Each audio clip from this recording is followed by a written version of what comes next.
Trade, I should follow my discipline. ಇದೇ trade ನಿನ್ನೆ ನಾನು ಫಸ್ಟ್ ಟೈಮ್ ಆ್ಯಕ್ಚುಲಿ ಒಂದು ಲಾಸ್ ಆಗಿ ಅಗೇನ್ ರೀ ಎಂಟ್ರಿಗೆ ಅಂತ ಟ್ರೈ ಮಾಡಿರೋ ಟ್ರೇಡು.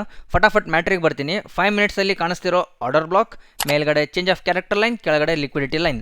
ಮಾರ್ಕೆಟ್ ಏನಾಯ್ತಪ್ಪ ಅಂತಂದರೆ, ಇಷ್ಟೊಂದು ಸೆಲ್ಲಿಂಗ್ ಬರ್ತಿರ್ಬೇಕಾಯ್ತಂದರೆ ಇಲ್ಲಿರೋ ಲಿಕ್ವಿಡಿಟಿ ಎಲ್ಲ ಕೆಳಗಡೆ ಡೌನ್ ಸೈಡ್ ಶಿಫ್ಟ್ ಆಗ್ತಾ ಹೋಯಿತು.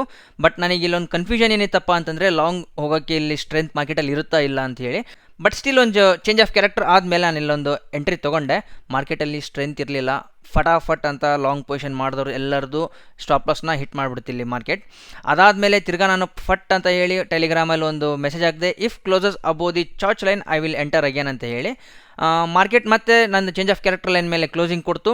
ಅದಾದಮೇಲೆ ನಾನು ಲಾಂಗ್ ಪೊಸಿಷನ್ ಮಾಡಿದೆ. ಲಾಂಗ್ ಪೊಸಿಷನ್ ಮಾಡಿ ಅರೌಂಡ್ TP2 ಹತ್ತಿರ ಇದ್ದಾಗ ನಾನು ಕ್ಲೋಸ್ ಮಾಡ್ಕೊಂಡ್ಬಿಟ್ಟೆ. ಬಿಕಾಸ್ ನಂದು ಟಾರ್ಗೆಟ್ ಅಂದರೆ ನಂದು ಟ್ರೇಡಿಂಗ್ ಟೈಮು ಸಾಯಂಕಾಲ 5:30 ರಾತ್ರಿ ಒಂದು 9 ಗಂಟೆ 9:15. ಅದ್ರ ಮೇಲ್ಗಡೆ ನಾನು ಯಾವುದೇ ಕಾರಣಕ್ಕೂ ಟ್ರೇಡ್ನ ಹೋಲ್ಡ್ ಮಾಡೋದಿಲ್ಲ. ಫಾಲೋವರ್ ಯಾರೋ ಒಬ್ಬರು ಮೆಸೇಜ್ ಮಾಡಿದ್ರು, ಸರ್ ನೀವು ತೊಗೊಂಡಿರೋ ಟ್ರೇಡ್ ಅರೌಂಡ್ 11:30 ಮೆಸೇಜ್ ಹಾಕಿದ್ರು, ಟಾರ್ಗೆಟ್ ಆಗಿದೆ ಅಂತ ಹೇಳಿ. ಯಾಕೆ ಸರ್ ಕ್ಲೋಸ್ ಮಾಡ್ಕೊಂಡ್ರಿ ಅರ್ಧಕ್ಕೆ ಅಂತ ಅವರು ಕೇಳಿದ್ದು ಪ್ರಶ್ನೆ. Fuck my trade, I should follow my discipline.